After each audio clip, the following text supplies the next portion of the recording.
येऊन या काळ बैसलासे उसा झाकितोशी कैसा डोळ्याता वाचे नारायण वदे तू सादर काळपास साचार चुके जेने वाया हा संसार करिशी हव भरी काळाची तो फेरी निकट आली वाचे नारायण वदे तू सादर काळपास साचार चुके जेने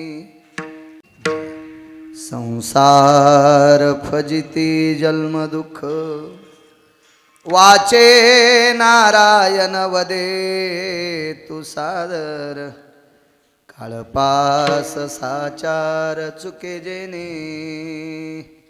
नमो विठ्ठला राजया पांडुरंगा नमो रुक्मिणी माऊली ज्ञान गंगा नमो पुंडलिका नमो चंद्रभागा नमस्कार माझा रुक्मिणी पांडुरंगा पांडुरंगा करू प्रथम पांडुरंगा करू प्रथम पांडुरंगा करू प्रथम दुसरे चरण संताजिया दुसरे चरण संताजिया दुसरे चरण संताजिया कुपादाने कसेचा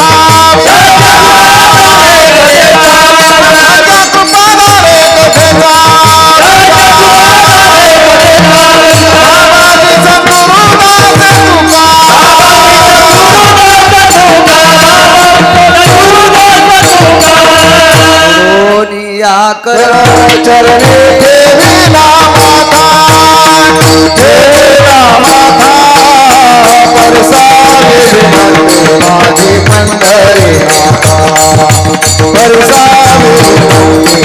परसावे माझी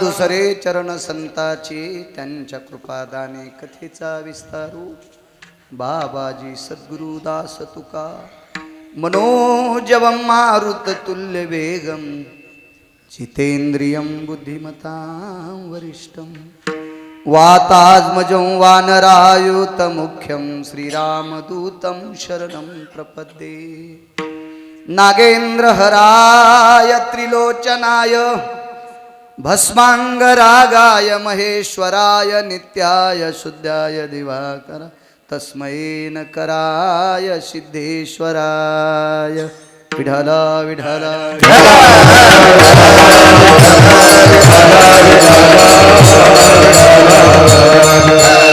वैवासित पावनाति भासती पंचानन समान तया श्रोत्याची चरणी जाना साष्टांग नमन करीत सो वाद्ये भूषित पावन तो प्रत्यक्ष अमरेंद्रा समान तयाची चरणी जान साष्टांग नमन करीत सो आता गान गंधर्व देवता कोकिळ कंठस्वर अराकाजी कीर्तनी वहिवासित लोका तयाची चरणी नमन गा मज दिसत सो परम विख्यात जो जान ब्रह्मयाचा सुतो नारद जान नाम तितिक्षु तयाची चरणी नमन गा जेने धर्म जितविलाची बळी तो रे संभाजी जान नवाळी कावतरला जयाची कुळी तया छत्रपतीची चरण कमळी साष्टांग नमन करीत सो विठ्ठल विठ्ठल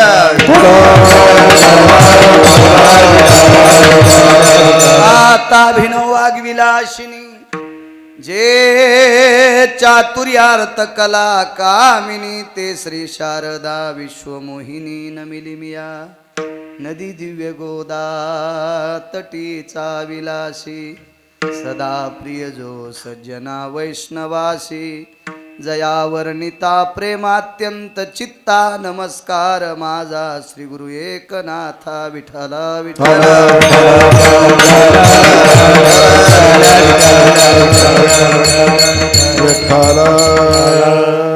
धर्माणां पवित्रयो धर्मसन्न्यासो पवित्रायां रक्तांबरस्थितकायानां वैशानरदग्धेषु भीष्मतुल्यादि नमो नमाय.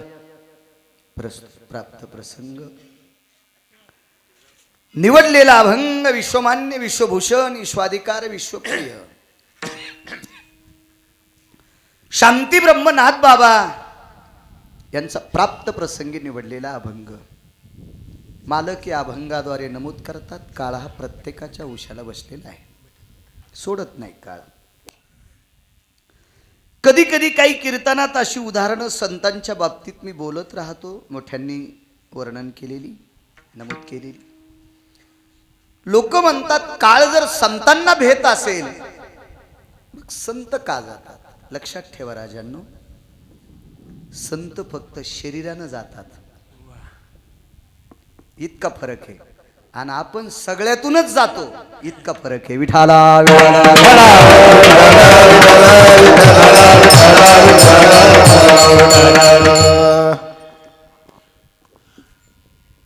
श्री गुरु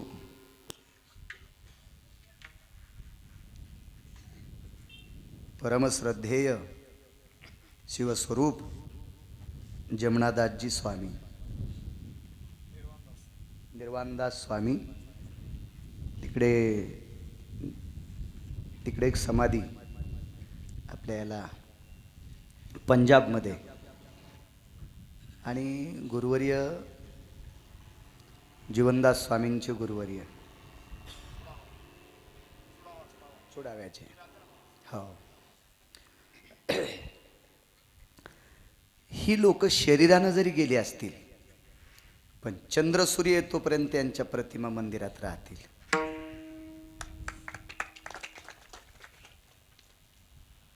आपण किती पैसे कमिल्यावर तारू आप्पा किती पिढ्या आपल्या फोटोच्या पाया पडतील. फार काय झालं तो मुलगा होय पंडित भाऊ, है माऊली, हे राजजी, फार काय झालं तो मुलगा. त्याच्यानंतर तो गेल्याच्या नंतर त्याचा मुलगा त्याच्या बाबाच्या प्रतिमेची पूजा करील. आपला याच्यात आणून टाकला, आपला फोटो इथं आणून टाकला, कारण त्या फोटोला सांगितलं तू हे पिंडदान इथंच केलते. आता ते पिंडदान कावळ्यानं उचलला पण फोटो काय उचलीत नाही, त्याच्यामुळे तुला पाण्यात. पण संतांच्या प्रतिमा असं करत नाहीत का? हा आपल्यातला आणि संतातला फरक आहे.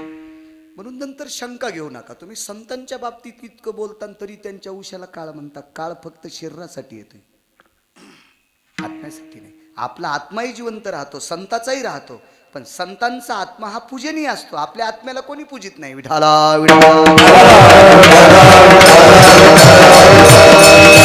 नाही सोडत काळ. मोठ्या श्रद्धेने, मोठ्या भावयुक्त अंतकरणाने. मला असं वाटतं मागे सुद्धा एकदा मला येण्याचा योग आला. यावेळेस वैकुंठवासी, कैलासवासी, सत्यलोकवासी, गोलोकवासी देवीदास मुक्ताराम पाटील जाधव यांचे प्रथम पुण्यस्मरण आहे. मला वाटते विधी वगैरे सगळा करून घेतला, पद्धतशीर पिंडदान वगैरे सगळं यथासांग करून घेतलं. आज कीर्तन आणि प्रसाद. खूप दिवसाची मी परिक्रमेत असताना सुद्धा माझ्याशी संपर्क करत राहिले पुरंदास स्वामी, आणि आदरणीयच्या कार्यक्रमाचे यजमान राज पांडुरंगजी जाधव हे स्वर्गीय देविदासरावांचे पुतणे.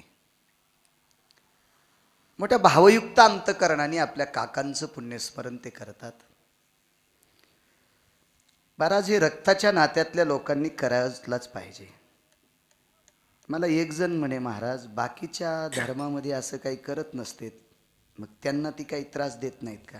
मग तू आम्हाला शंका करण्यापेक्षा तू त्या धर्माचं अनुकरण केलंस तर काय हरकत आहे? हे अशा विचारणाऱ्या लोकांचं 14 भुंग्यापैकी एका भुंग्याची ही जात असते. असे विचारणारे 14 पैकी एक भुंगा आहे पुरंदास स्वामी. तो भुंगा त्याला फुलावरचा मकरंदही खावा वाटतो आणि तोंडात गोळे सुद्धा धरा वाटतात. पंडित भाऊ, गोळे कशाचे असतात माहिती आहे तुम्हाला? गोळे करणारा भुंगा. मग ज्या भुंग्याच्या तोंडात घाणीचा गोळा आहे त्यानं फुलावर बसणं काय काय फायदा आहे का? काही त्याचा काही लाभ आहे का त्याचा? मग तशी माणसं राज्य दोन्ही गोष्टीनं बोलतात, म्हणजे घाणही तोंडात धरतात आणि चांगलंही असं वाटतंय. आपल्या सनातन संस्कृतीत या वाटतंय आणि सनातन संस्कृतीतले नियम जोपासा वाटत नाही. मला असं वाटतं या भडव्यांनी आपल्यात राहू नये. विठाला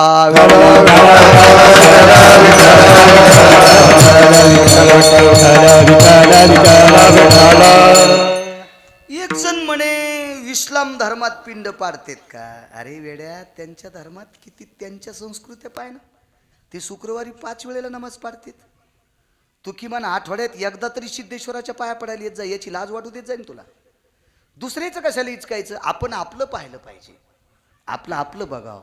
याचा ऊस जरा वाळायचला आहे, तुला तर बांधच माहित नाही कुठे इथं, आणि त्याच्या ऊसाहून तुला काय घेणे? विठाला आपल्या पूर्वजांनी मोठ्यांनी जे नियम लागू केले त्या नियमाचं आपण पालन करणं हा आपला सनातन धर्म आहे. ज्ञानोबाराय सांगतात, तुकोबाराय सांगतात, नामदेवराय सांगतात, चोकोबाराय सांगतात, नाथबाबा सांगतात, सावताबाबा सांगतात, सेना महाराज सांगतात, कबीरदास सांगतात, गोरोबा काका सांगतात. ही सर्व संत जे आपल्याला सांगतात त्यानुसार आपण वागायचं असतं. काळ मात्र कोणाला सोडत नाही. स्वर्गीय मुक्तारामजींना जावं लागलं. एके दिवशी मला पण जायचंय. मी कीर्तन सांगतो त्या अर्थी मी जगणार आहे असं नाही, जाणार आहे. माझा सुद्धा काळ वेळ सगळं ठरलेलं आहे. एक जण म्हणला नाही नाही, मी जास्त दिवस जगावा म्हणून माझ्या घरातले 35 मी डॉक्टर केले, अजून दुप्पट कर. 35 दोन्ही 70 कर, तरी पण तुला त्याच वेळेला मरावं लागेल. वेळ नाही थांबत महाराज. वेळ थांबवायची ताकद फक्त ठराविक लोकात आहे, ती आपल्याला भेटत नाहीत. ती आपल्याला भेटत नाहीत. त्याच्यासाठी ती तेवढ्या आपण टोकाला पोचू सुद्धा शकत नाहीत. आपला अधिकार सुद्धा नाही, आपली लायकी नाही, आपली पात्रता नाही, आपली योग्यता नाही, आपलं ते बळ नाही. ती लोक आपल्याकडे येतील.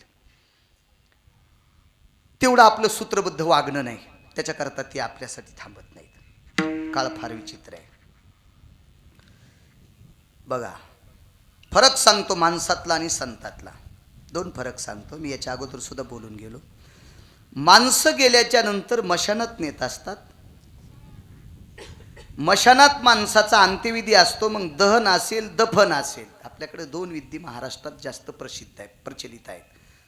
दहन करणे किंवा पुरणे म्हणजे दफन करणे, 2 विधी आहेत. संतांच्या बाबतीत सुद्धा असाच आहे. मला वाटते उदासीन आखाड्यामध्ये दहन विधी आहे, दहन विधी आहे.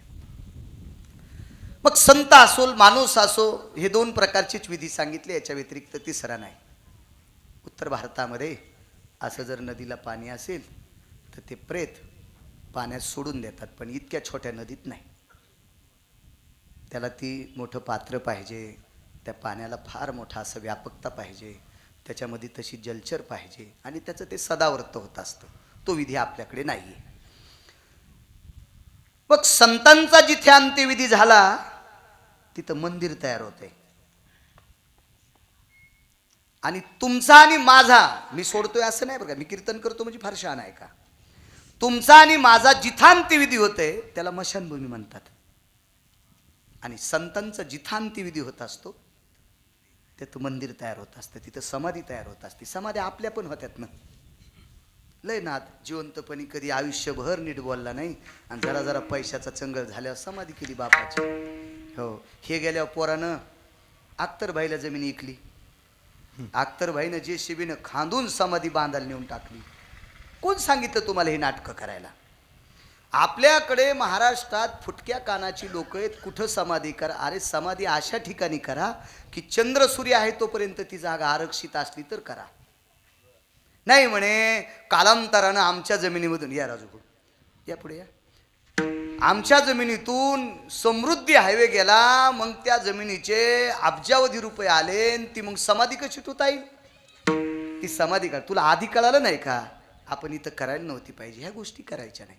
काय नसतं मोठे. पण तुम्हाला एक सांगू का, माफी मागून सांगतोय, एखाद्या वेळेस सिद्धेश्वराचं दर्शन चुकलं तरी माझा मालक माफ करीन, पण तुम्ही तुमच्या बापाची समाधी जर केली, त्या समाधीचं दर्शन चुकलं तर अख्खी पिढी मातीत जाती. इतकं गिरगावकराचं लक्षात ठेवा. विठाला विठाला.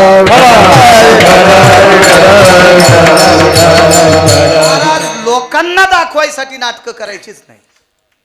करू नका नाटकं. कोणी सांगत नाही तुम्हाला नाटकं करायची, कोणीच राहिलं तुमची दखल. आणि मला असं वाटतं, काही लोकांना वाटतं मी प्रसिद्ध व्हा. आपल्या देशाची संख्या आता जर जनगणना केली तर राजभाऊ किती? 150 कोटी भरण ना, होता रोपा. 150 कोटी लोक आहेत, आपला किती नंबर लागेल?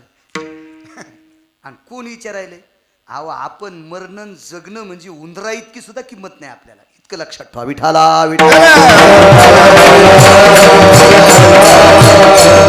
फार काय झालं तो सोयऱ्या धायऱ्यात भाव किती वजन दाखवायचं जगात कोण विचारायला लागले? कोण विचारायला? मी गुडघ्या इतक्या लुंगीवर 72 दिवस चाललो, कोण भूत पुसत होतं मला?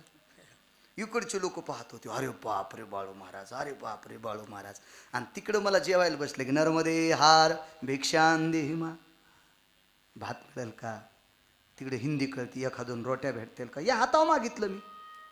मग मला सांगा, काय फार लांब आहे का मध्य प्रदेश? फार लांब आहे का? तुम्ही ओळखता मला, तिथं कोण विचारतंय भूत मला?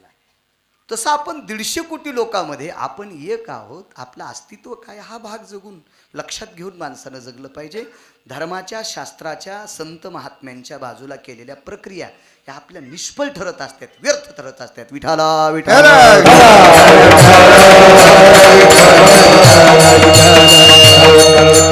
चला पुनश्च एकदा राजी जाधव, तुम्ही हे पुण्यस्मरण करता, तुम्ही पितरांच्या ऋणातून थोडंसं मुक्त होऊ इच्छिता आणि पितरांच्या ऋणातून थोडंसं मुक्त झालं पाहिजे. महाराज पंढरपुरातला मालक रागीट आहे, पण भोळ्या भाळ्याला त्रास देत नाही. लई गरीब येतो तेव्हा.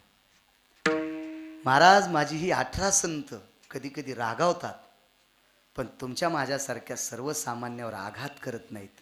फार सात्विक आहेत संत. पण पितर कोणाच्या बापाला सोडितच नाहीत राजी. सोडत नाहीत, सोडत नाहीत, सोडत नाहीत, नाहीच सोडत. एकदा माझ्या जीवनात आमच्या काकांना मुलगी होती. काका म्हणजे आमचे मावस काका, वडिलांचे भाऊ नाही, वडिलांचे साडू. त्यांना एकच मुलगी. जावाई होते, ते आले. मी म्हणलं गावात मावशी आहेत आमच्या, गावातच आमच्या आई आणि त्या एकाच गावात दिलेल्या. ती म्हणलं योगायोगानं आमच्या मावशीला काकाला पिंड पाडूस तर मी त्यांचा मुलगा झालो तर काय जळण का गिरगावकर?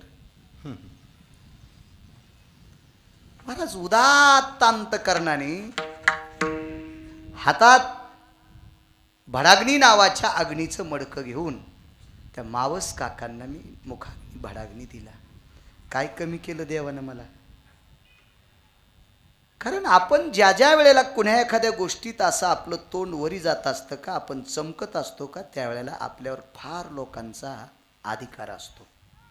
फार लोकांचा अधिकार. एका माणसाला 5-25 कोटीची त्याच्याकडे प्रॉपर्टी होती. त्यानं माझ्याशी दुःख व्यक्त केलं. म्हणे महाराज मी 10-5 लोकांना थोडी थोडी मदत केली, पण त्यांनी माझे पैसे वापस दिले नाही. नाही देऊ दे.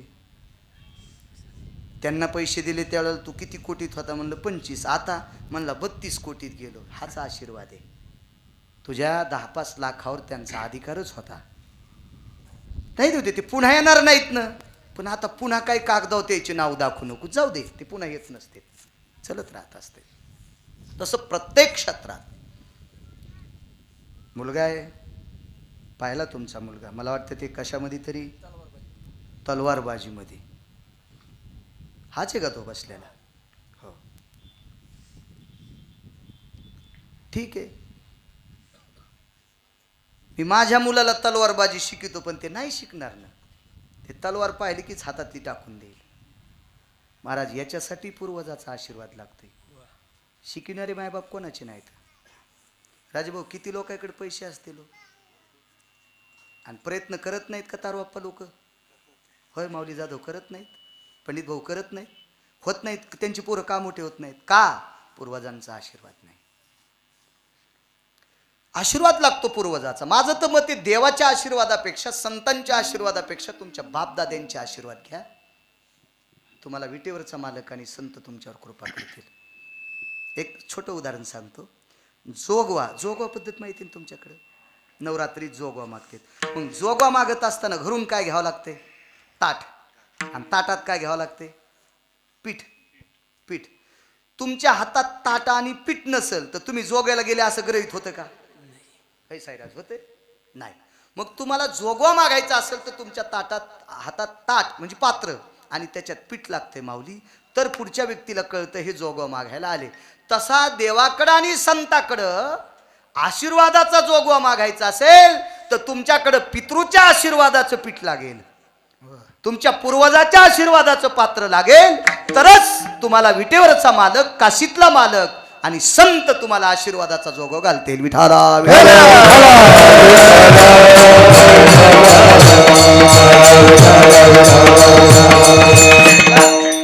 किती मोठ्यांना जावं लागतं. काळ नाही सोडत या शरीराला, काळ सोडतच नाही.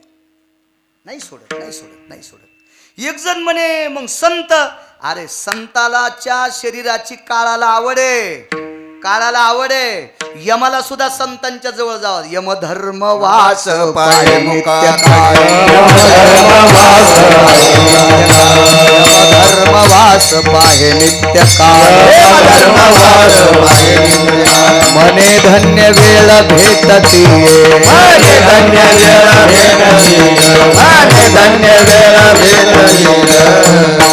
यमधर्मवास पाहे नित्य काळ, मने धन्य वेळ भेटते. महाराज तळवडे सांगतात, यमाला सुद्धा वाटतंय साधू भेटावा. का? साधूच्या सानिध्यामध्ये आदा कदा यमाच्या हातानं घडलेल्या चुका साधूच्या सानिध्यात गेल्याच्या नंतर यम सुद्धा पवित्र होतो. आलिंगन संताचिया दिव्य झाले माझी काया, मस्तक हे पाया वरी त्यांच्या ठेविता. साधूच्या पायावर डोकं ठेवलं की शरीर दिव्य होते.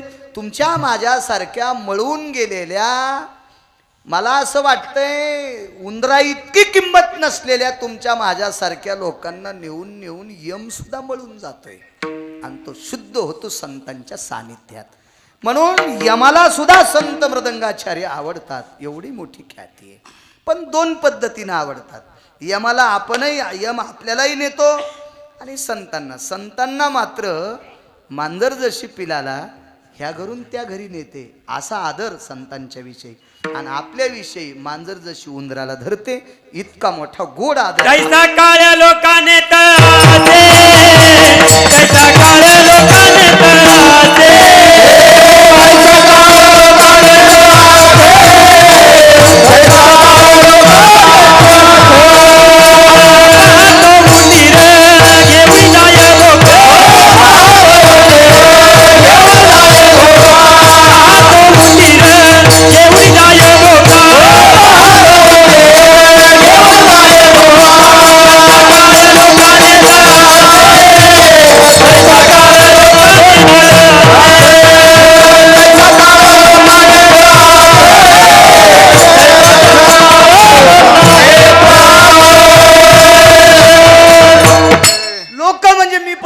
आलो.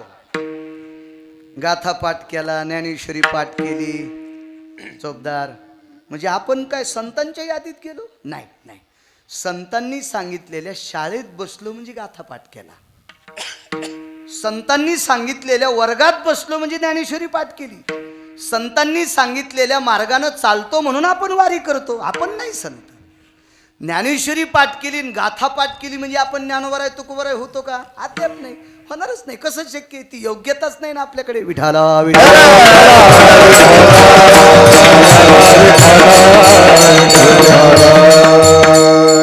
काही माणसं स्वतःला ते समजित असतील तो भाग सोडून द्या, त्यांचं ते गुलाबी अज्ञान आहे.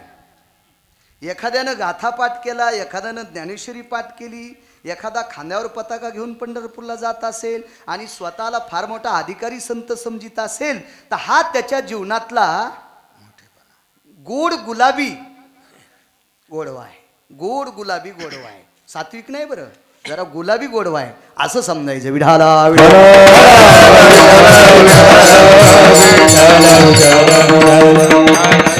याच्या पलीकडे सांगू का?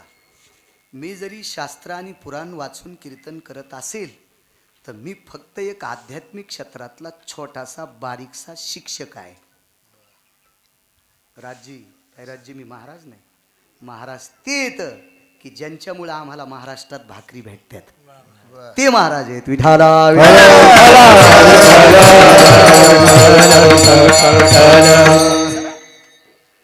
स्वर्गीय देवीदासरावांना जावं लागलं. राज्य ऐका. मी काल परिक्रमेत एक प्रसंग ऐकला, मी पाहला. ती समाधी पाहिली ज्वलंत. तुम्हाला कितपत मान्य आहे ते लक्षात घ्या. पण जर माझं खोटं वाटत असेल तर मध्य प्रदेशात एखाद्या वेळेस जा. जशी आपल्याकडे आपली भावना ज्ञानोबारायांच्या समाधीवर डोकं ठेवण्याची आहे, जशी देहूला गेल्याच्या नंतर तुकोबरायाच्या चरणावर डोकं ठेवण्याचा भाव आहे, त्र्यंबकला गेल्याच्या नंतर निवृत्तीदादांच्या समाधीवर डोकं ठेवण्याचा भाव आहे, जसं इथे पालला आल्याच्या नंतर सिद्धेश्वराच्या पिंडीवर डोकं ठेवण्याचा जितका आपला भाव आहे माऊली, तसाच भाव मध्य प्रदेशमध्ये एक सिंगाजी बाबा नावाचे एक संत होऊन गेले. अधिकारी महात्मा होते. असं पाणी असायचं, सिद्ध पुरुष होते. महाराज, निसर्ग कोणाच्या ताब्यात असतो राजभाऊ? ज्यांनी देवाला इथं ठेवले, ज्यांनी देवाला हृदयात ठेवलं का पंडित भाऊ, राजभाऊ, त्यांच्या निसर्ग ताब्यात असतो. ठीक आहे, आपल्या तोंडात देव आहे, इथं नाही. आपल्या कुठे? तोंडात देव आहे. ठीक आहे, आपण तोंडात ठेवतो ते बी गोड आहे. देवाचं नाव काय? किती गोड आहे? गोड गोड. देवाचं नाव गोड आहे, गोड आहे, गोड आहे. मग गोड नाव ज्या जिभेनं घेतलं ती जीभ किती गोड असेल. आणि मग इतक्या गोड जिभेनं जर देवाचं नाव घेतल्याच्या नंतर ती देवाचं नाव गोडच आहे, ती जीभ सुद्धा गोड आहे. पण त्या गोड जिभेवर जर तंबाखू ठेवली तर किती मग थोडंसं मला असं वाटतं तारोप्पा हे अवघडच खाणं. ते तंबाखू ठेवली तर अवघडच अवघड आहे. चला असू दे.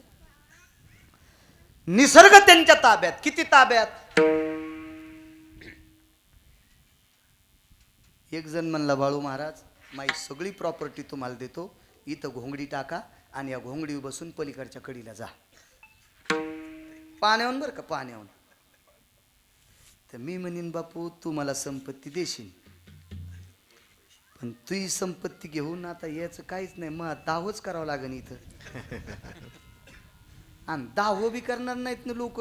ते म्हणते ना, ह्यो बुडाला, याला आमच्या इथं न ग, हे गण सुंदरशे तुमचे हॉल बांधले दशक्रिया विधीचे, पण हे गावकरी म्हणतील हा इथं न ग, इथं न, ह्यो बुडाला आहे ना, याचा इथं कशाला दावा, चल उचल नीट परभणी जिल्ह्याला जाय.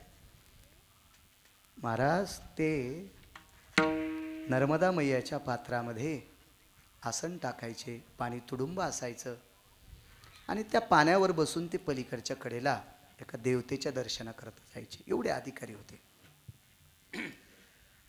नर्मदा आणि कावेरी या दोन नदीला गंगेची उपमा नाही. यांना गंगा म्हणता येत नाही. हो, नाही, या गंगा नाहीत. कावेरी आणि नर्मदा या स्वयं स्वयं स्वयं स्वयं, जशी गोदावरी गंगा वाचे म्हणता गंगा गंगा, सकल पाप जाती दृष्टी पडता ब्रह्मागिरी, त्याशी नाही यमपुरी. स्वयं अस्तित्व भगवान शिवजीच्या स्वेदाच्या थेंबातनं प्राप्त झालेली नर्मदा मैया कावेरीचं स्वयं अधिष्ठान, नर्मदा मैयाचं स्वयं अधिष्ठान. यांना नर्मदा गंगा असं नाही म्हणता येत. आपल्याकडे गोदावरी गंगा किंवा गंगा गोदावरी, तिकडे नर्मदाच. फार काय झालं तर रेवा, फार काय झालं तर जटाशंकरी, या 3 नावाच्या व्यतिरिक्त नाव नाही. कावेरी आणि नर्मदा मैया यांना दुसरी अशी कसल्याही प्रकारची उपमा लावायची गरज नाही. आणि त्या मैयेच्या पात्रातनं ते पलीकडं एका शिवलिंगाच्या दर्शनाकरता, शिवजींच्या दर्शनाकरता जायचे ना अलीकडे यायचे. कालांतराने हे शरीर त्यांना सांडावं लागलं. येऊन या काळ बैसला शिवसा, सांडावं लागलं पुरंदासजी बाबा. हे शरीर सोडावं लागलं. आणि हे शरीर सुटल्याच्या नंतर त्या पवित्र ठिकाणी त्यांचं ते शरीर समर्पित केलं. त्यांची समाधी झाली. आणि कालांतरानं एका सरोवराची पायाभरणी झाली. मोठ्या राजकीय क्षेत्रातले पदाधिकारी, मंत्री आदी करून यांच्या हातानं तिथला नारळ फोडला गेला. आणि ती मंत्री मला वाटतं ह्या वरच्या वाहनानं आले. बारीकसं वाहन असतं ते 3 पंख्याचं हेलिकॉप्टर त्यांना आले. ते हेलिकॉप्टर त्यांचं तिथं उतरलं. ते भूमिपूजन झालं राजभाऊ. आणि भूमिपूजन झाल्याच्या नंतर कार्यक्रम आटपला. आणि ते मंत्री तिथे यायच्या अगोदर त्या हेलिकॉप्टरच्या चालकाला त्याचं ते बटन दाबून ते चालू करून बघावं लागतं. आणि मग ते चालू करत असताना ते चालूच होईना गेलं. येऊन या काळ सांगतो या, ते चालूच होईना ते. मग त्यानं तिकडं संदेश दिला की हेलिकॉप्टर चालू होत नाही. आता मंत्र्याला जाण्यासाठी काय अडचण असती का? 1772 गाड्या आहेत त्यांना. हो, महाराज पण म्हणतील आमच्या गाडीत मंत्री बसू द्या. मंत्र्यांनी इच्छा केली पाहिजे आमच्या गाडीत महाराज बसावा. मंत्र्यानं इच्छा केली पाहिजे आमच्या गाडीत मंत्री महाराज बसावा. आमचं उलट आहे, आमच्या गाडीत मंत्री बसावा. मी ते फोटो व्हायरल करावा. गिरगावकराच्या गाडीत मंत्री बसतात. उलट आहे बरं, आमचं उलट आहे. त्याच्यामुळं आम्हाला पंढरपुरातला पावत नाही. भानगड अशी फरक जात. आमच्या कधी बी नद्या उलट्याच वाहत्यात. उलट्याच. चला, चमकण्यासाठी हे सगळी नाटकं आमची असतात. चमकण्यासाठी. तुम्हाला एक जुनी मत माहिती आहे का? बायकांना विचारतोय, नाही सांगत, थोडासा शब्द त्याच्यात एक कठीण आहे. पूर्वीच्या काळात मातीच्या भिंती, जाऊ द्या, या सिमेंटाच्या बी असू द्या, सिमेंटाचा टवका गेल्याच्या नंतर त्या जागेवर जर राजभाऊ पुन्हा सिमेंट चिटकिलं तर ती किती दिवस राहते? पडतं का नाही? माझ्या माईंनो, चिखलाच्या भिंतीचा गोळा पडल्याच्या नंतर तुम्ही चांगल्या प्रतीचा चिखल करून त्याला चिटकिलं सारवलं तर किती दिवस ते गोळा राहतो? ते पडून जातो. तशी ही आपली नालायक चमक आहे. ही आपली चमक कशी आहे? आपण नालायक चमक आहे. चमकन आणि गोळा शाट होणं संगच हे आपल्याला असं आवडतं. आता त्यांना किती गाड्या आल्या असत्या मला सांगा, पण भानगड अशी झाली, शासनाचं हेलिकॉप्टर येतं एवढं मोठं महागडं, ते तिथं ठेवता येतं का त्या जंगलात? साईराज नाही ठेवता येत. मग नाना प्रकारचे काय त्यांच्या मशीन तंत्र आमकं समकं सगळं आणलं. तोपर्यंत मंत्र्याची भोजन व्यवस्था, फराळाची, नाश्त्याची सगळी हार तुरे भेटीगाठी सगळ्या झाली. येऊन या काळ सांगतोय पुरंदास स्वामीजी. मग सगळ्या भेटीगाठी झाल्या. आणि या भेटीगाठी झाल्याच्या नंतर सगळ्या त्याच्यातल्या आपण मेकॅनिक म्हणतो ना, जसा ट्रॅक्टरचा, जीपचा, मोटरसायकलचा, सगळे आले. पंडित भाऊ त्यांनी सांगितलं याच्यात एका तिळा इतका सुद्धा दोष नाही. तिथले असे स्वामी सारखे एक सामान्य व्यक्ती ते उठले आणि त्यांनी सांगितलं, एक माझं ऐकता का? तुम्ही फोडलेला नारळ याची भिंत खाली असल्यामुळे या सरोवरातलं भरलेलं पाणी, या पाण्यानं शिंगाजी बाबाची समाधी पाण्यात डुबणार आहे. आम्ही दर्शन कसं घ्यायचं? तुम्ही हातावर पाणी घ्या, संकल्प सोडा, ही समाधी अशीच ठेवीन, पण या समाधीचं बांधकाम करीत करीत करीत करीत करीत करीत करीत 111 फूट उंच समाधी घेईल आणि मग आम्ही ते पुढचं काम करू. 0 मिनिटात तिकून निरोप आला. हेलिकॉप्टर चालू झालं. शून्य मिनिटात 2-4 सेकंदात निरोप आला. हेलिकॉप्टर चालू झालं. बाकीच्या सगळ्या तज्ज्ञाला विचारलं काय केलंस, ते म्हणलं काहीच नाही.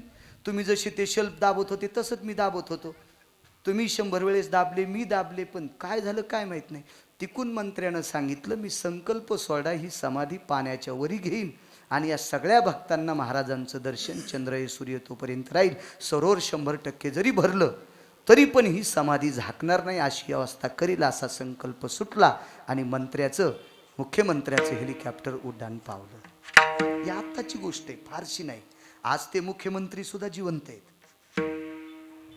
ते उद्घाटनाला आलेले मुख्यमंत्री सुद्धा जिवंत आहेत. ते क्या बात आहे, वा वा वा. ते आजही जिवंत आहेत आणि सगळ्या गोष्टी तिथं सांगणारी महाराज सुद्धा स्वामीजी तुमच्यासारखी जिवंत आहेत. ती सांगणारी माणसं तिथली जिवंत आहेत.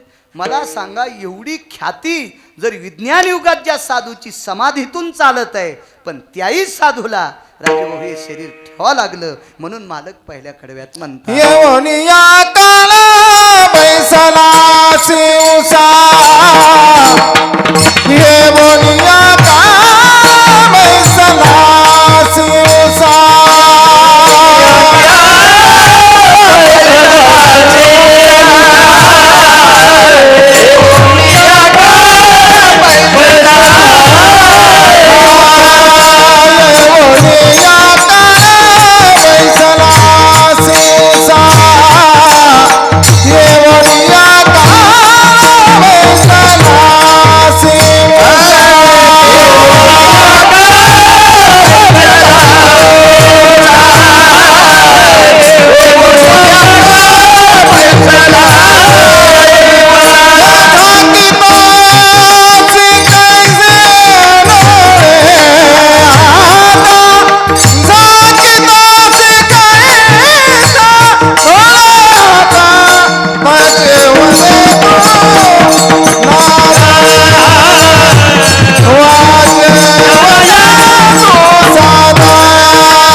नाही थांबता आलं. आजही साक्षात्कार साधूचा. आज सुद्धा महाराज गोड प्रमाण आज सुद्धा साक्षात्कार आहे, पण हे शरीर थांबवता आलं नाही. मागे एका कीर्तनात एक वाक्य बोलून गेलतो. भगवान पंढरीश मालकांचा 8व्या अवतारातला अवतार म्हणजे द्वारकाधीश श्रीकृष्ण परमात्मा. प्रापंचिक जीवन देवाचं. खूपशी मुलं झाली देवाला. देवानं जेवढी लग्न केली तेवढ्या प्रत्येक स्त्रीला 3-3 मुली झाल्या. माऊली 3-3 मुली झाल्या. मोठा परिवार. पण देवाचा पुत्रवंश संपला. मुली राहिल्या. पण जेवढी मुलं होती का तेवढी एका बाईच्या शापानं सगळीच मरून गेली. देवाची राज्य, देवाची मुलं, देवाची. मला असं वाटतंय चांगल्या माणसाचा टळटळाट घेत जाऊ नका. चांगल्या माणसाचा कधीच घ्यायचा नाही. म्हणजे चांगले कोण? सात्विक, सदाचारी, पुण्यशील, पावन अशा लोकांचा टळटळाट. शाप नाही म्हणालो मी, टळटळाट नाही घेतला पाहिजे. महाराज देवानं राजकारण केलं. देवाला भजन करणारी आवडते म्हणून भजन करणाऱ्याला या देशाचा राजा करण्यासाठी देवाला त्या बाईचे पोरं मारणं गरजेची होती. ते पोरं मेल्याशिवाय भजन करणारे गादीवर बसत नव्हते, इतकं मात्र निश्चित होतं. मारली ती पोरं, पण बाईच्या लक्षात आलं आपली पोरं यानंच मारली. तिला माहित होतं 99 पोरं मारू द्या पण एक मारू शकत नाही. त्यानं भजन करलेल्याची एकाचाच अन्वय घेतला, धर्मराजाकडनं ते उघडं होण्याचं सोंग वगैरे सगळं ते चरित्र पाहते तुम्हाला. आणि मग रस्त्यात फुलाच्या माळा गुंडाळल्या आणि मग तितकं शरीर हाडामासाचं राहिलं. भीमाच्या हातानं गदा मारली आणि दुर्योधन संपला, सगळी मेली. शाप दिला त्या बाईनं, तुझं दिवा लावायला शिल्लक राहायचं नाही. पतिव्रतेचा शाप होता.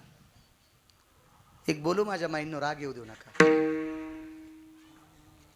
आपल्या महाराष्ट्रामध्ये बऱ्यापैकी लोक कच्च्या कानाचे आहेत. मी इथल्या भाकरी खाऊन तुमचे धिंगाडे उडतोय हे माझं काही मानसिकता नाही, माफ करा. पटल तर ऐका, नसल पटल तर नका ऐकू. मला एमपीतल्या एका साधूनं सांगितलं, ज्याचं दुकान चलत नाही का त्यानं महाराष्ट्रात चालू करायचं, मस्त चलत आहे. कोणतं बी दुकान, ते ज्ञानोबरायला मान्य नसेल, ते तुकोबरायला मान्य नसेल, ते शास्त्राला मान्य नसेल, ते वेदाला मान्य नसेल, ते पुराणाला मान्य नसेल, ते दुकान आपल्या महाराष्ट्रात टाकलं की त्याला गर्दी प्रचंड आहे. प्रचंड गर्दी त्या दुकानाला. मग नाही का माझ्या माईंनो, ज्या बाईनं शाप दिल्याच्या नंतर देवाचे सगळे पोरं मरते, ती कोण्याच देवाला जात नव्हती. ती फक्त नवऱ्याच्या पाया पडत होती. ती फक्त नवऱ्याच्या पाया पडत होती. ती फक्त नवऱ्याच्या.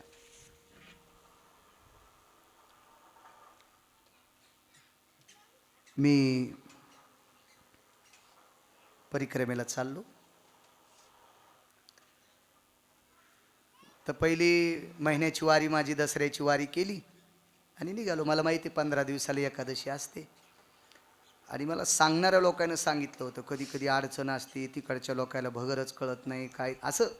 कधी कधी जे आधी गेलंय का त्याला विचारलं ना, बापरे त्याचं नाक ईदभर होते.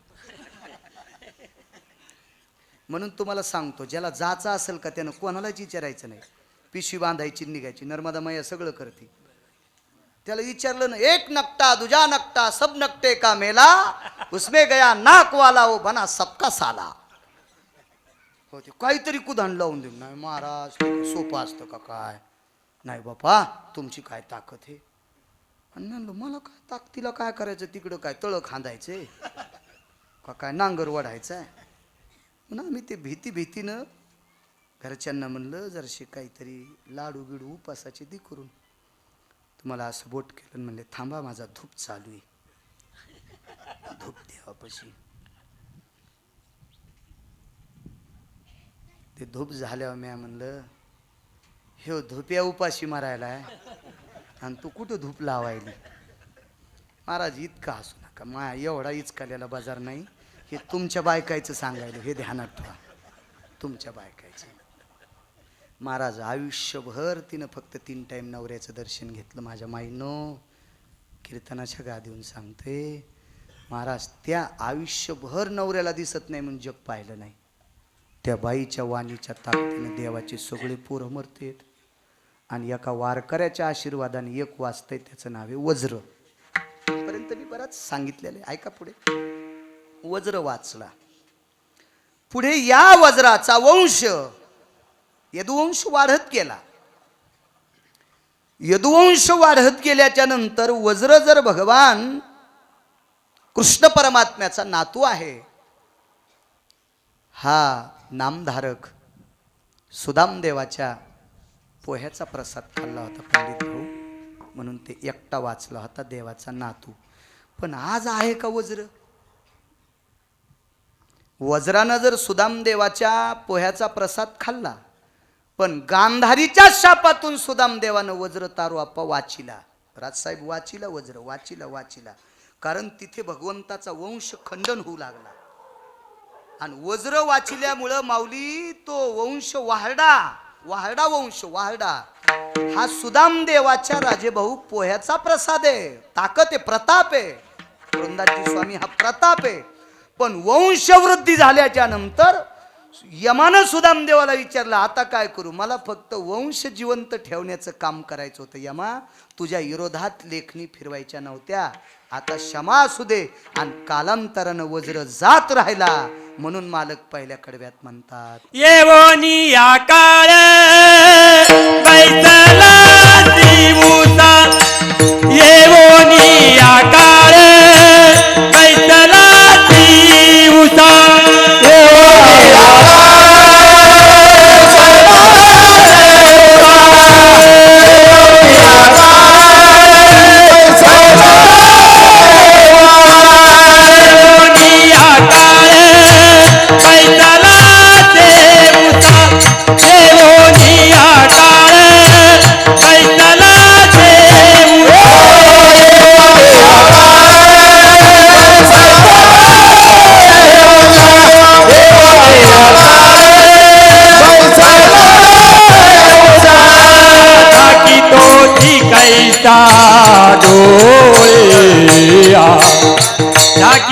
ज्योती कैसा डोळे आता वाचे नारायण वदे तुतार वाचे नारायण वदे तुतार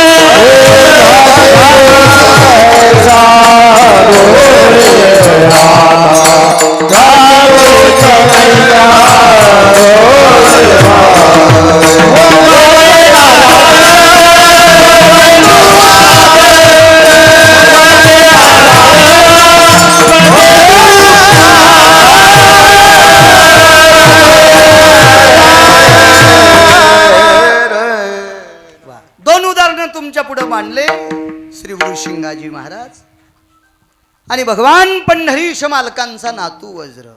काळानं सोडलं नाही या शरीराला. नाथ बाबा तर भजन करा म्हणले, मग भजनाचा फायदा काय मग? याचं कारण आहे काय होतं भजनानं.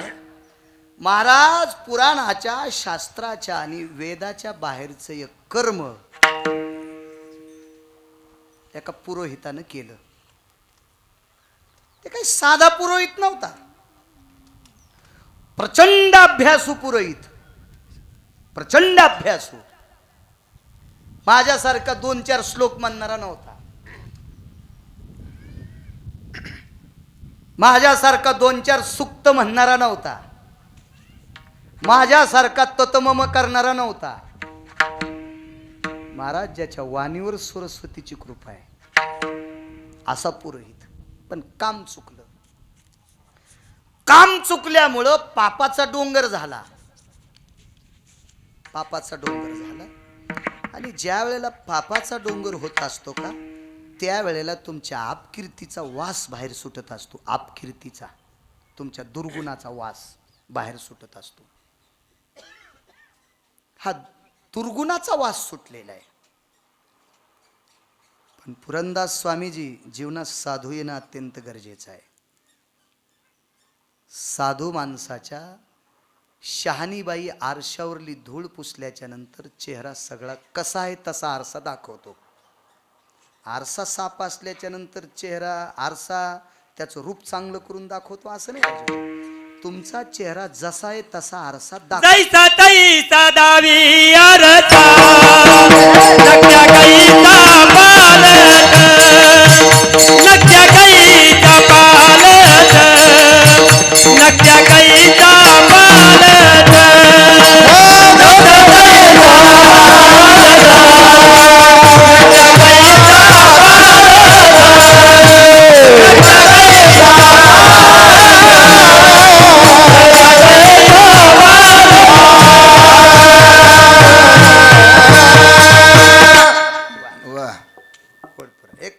मुद्दा सांगतो. एक बाई स्वयंपाक करीत होती. स्वयंपाक करता करता भाकरी करू लागली. भाकरी करताना हात पिठानं भरत असतो आणि तिला कळालं दारातून दिंडी चालली आणि ती पटकन पाया पडायला आली. पण हात पुसता पुसता 1-2 बोट भरके राहिले आणि तिनं तोंडावून हात फिरला तर ते पिठाचे वन गालावर राहिले. तर सुनानं सांगितलं आता आरशात पहा. सून म्हणली असती तुमच्या तोंडाला पीठ चिटकलंय तर ती म्हणली असती, ती जरा मिरच्यावानी होती लवंगी, ती म्हणली असती पागल झाली का काय, मी करताना खाते काय, अशी जरा उचकानी सासू होती. मग सून सहज म्हणली आता जर आरशात बघा बरं. आरशात पाहिल्यावर तिच्या लक्षात आलं गालाला पीठ लागले. काय दाखिलं आरशानं, तू 4 लोकात चाललीस तुझ्या गालाला पीठ लागलेले. आरशानं लावलं का पीठ नाही, आरसा पुशीन का नाही, आरसा दाखी तू. तशा तुमच्या चुका फक्त संत दाखवतात. अदृश्य दर्शने संताची, अदृश्य दर्शने संताची, अदृश्य दर्शने संताची. रविदी पाहिला दावीची दर्शने अदृश्य दर्शने संताची, अदृश्य दर्शने संताची. रविदी पाहिला दावीची दर्शने अदृश्य दर्शने संताची, अदृश्य दर्शने सर्वाती. वा तुमच्या अभ्यासाला पुनश्च गोडवा यावा आणि तुम्ही पुन्हा अभ्यास करत राहा. ज्ञानोबराय तुकोबरायच्या चरणी प्रार्थना. रविदीप हिरा दाविती देखणे, अदृश्य दर्शने संताची. महाराज दिसणाऱ्या वस्तू पुरंदास स्वामीजी चंद्र आणि सूर्य दाखवतो, पण अदृश्य दाखवायची ताकद संतात आहे. म्हणून संत भेटले पाहिजे. आणि पापाचा डोंगर झालाय, चुकीच्या कर्माची दुर्गंधी बाहेर फिरत आहे. आणि दुःख वाटलं आणि एका साधूचे पाय धरले. त्या साधूनं सांगितलं तू भजन कर. शरीर तर जाणार आहे, पण भजनाचा काय प्रताप. आणि नारायण नामाचं भजन केलं. श्रीमन्नारायण नारायण नारायण श्रीमन्नारायण नारायण नारायण श्रीमन्नारायण नारायण नारायण श्रीमन्नारायण नारायण नारायण भजमन्नारायण नारायण नारायण भजमन्नारायण नारायण नारायण लक्ष्मी नारायण नारायण नारायण नारायण नारायण नारायण श्री नारायण नारायण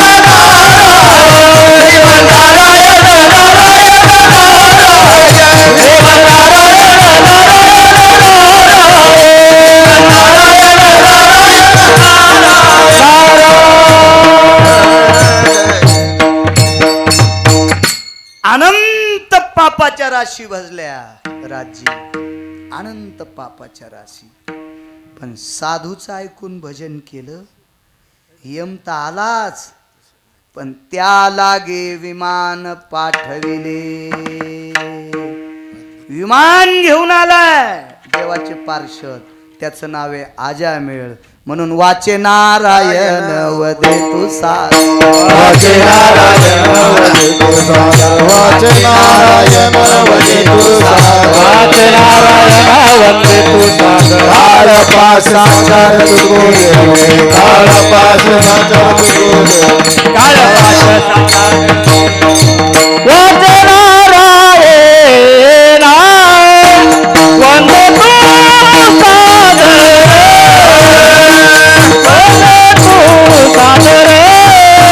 वंदे तू साध, म्हणून काय व्यवसाय असेल तुमचा, व्यापार असेल, शैक्षणिक क्षेत्र असेल, राजकारण असेल, ही सगळी कामं करत असताना थोडासा वेळ काढून भजन करत जा. थोडासा वेळ काढून. मी काही आपल्याकडे काही संत नाहीत असा काही विषय नाही. एखादा म्हणेल आपल्याकडे महाराज नाहीत का भजन करणारा, तो दुसरंच कायला. पण आपल्यातल्या नालायकांच्या लक्षात हवा याच्याकरता सांगतोय. स्वर्गीय APJ अब्दुल कलाम गीता वाचवायची. जातीनं मुसलमान होते. स्वर्गीय APJ अब्दुल कलाम गीता वाचवायची. गीता का? कारण गीतेमध्ये धर्मसिद्धांत गोड आले. गीता वाचवायची. गीता एक सांगू, आपल्या संभाजीनगर शहरामध्ये एका व्यक्तीनं ज्ञानेश्वरीवर प्रचंड अभ्यास केला. युम पठाण. आपल्याकडे लोक कमी आहेत असं मला म्हणायचं नाही. अरे आपल्यात लोक भरपूर आहेत भजन करणारे, पण न करणाऱ्यांनी ऐका, जर दुसऱ्या धर्मातली लोक जर आपलं भजन करत असतील तर आपले नाक कुठं कापलेत. विठाला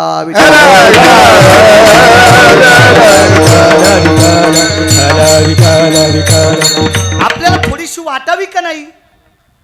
वाटली पाहिजे. आपल्याला थोडीशी तरी वाटली पाहिजे.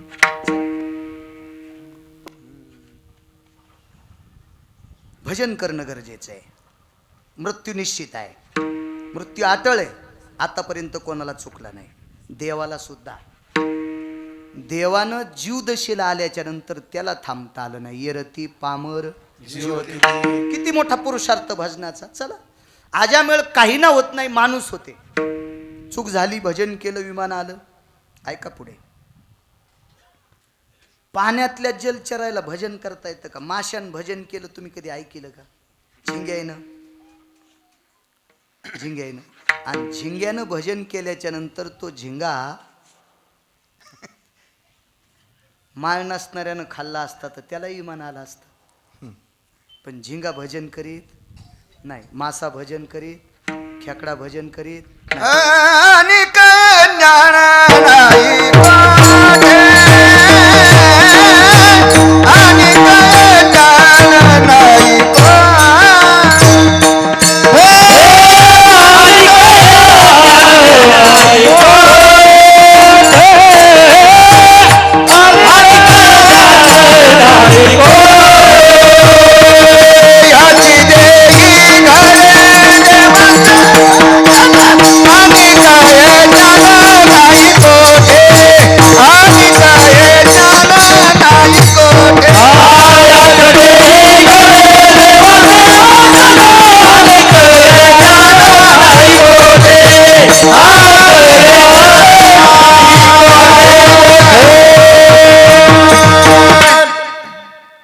याची देही घडे देवाचे भजन दुसऱ्या येऊनीत नाही. पशु काय पाप पुण्य जाणीती, उत्तम मध्यम भोग भोगीती.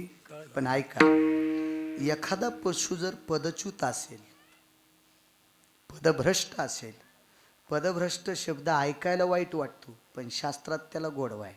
म्हणजे त्या कामावर काम करत असताना इतका गोड वागला पण थोडंसं चुकल्यामुळं पशुच्या येवणीत आला तर वापा तो पशुच्या येवणीत आला तर मागचे संस्कार चुकत नाहीत.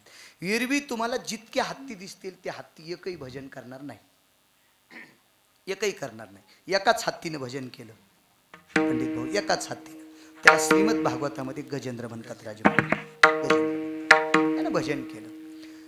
आता मगर, या जर पाण्यात मगर असेल तर ती गायीवर पण प्रेम करणार नाही. ती गायीच्या वासरावर करणार नाही, हरणावर करणार नाही, डुकरावर करणार नाही, नवे नवे माणसावर करणार नाही. पुरंदासजी स्वामी, तुम्ही गेले मी गेलो आंघोळीला तर आपल्यावर पण करणार नाही, कारण ती मगर आहे, ती अज्ञानी आहे. आता तिचं राहण्याचं ठिकाण पाणी, आपण तिच्या जाग्यात चाललो म्हणून ती आपल्याला खाली, आपल्यावर प्रेम करणार नाही. मगरीचं जीवनच आहे पाण्यात आला की त्याला खाणं. तसं त्या मगरानं, त्या नकरानं हत्तीचा पाय धरला. मरणार आहेत बरं का आपण, मरणार आहेत. आपल्या जीवनातल्या दोनच गोष्टी शिल्लक राहतात.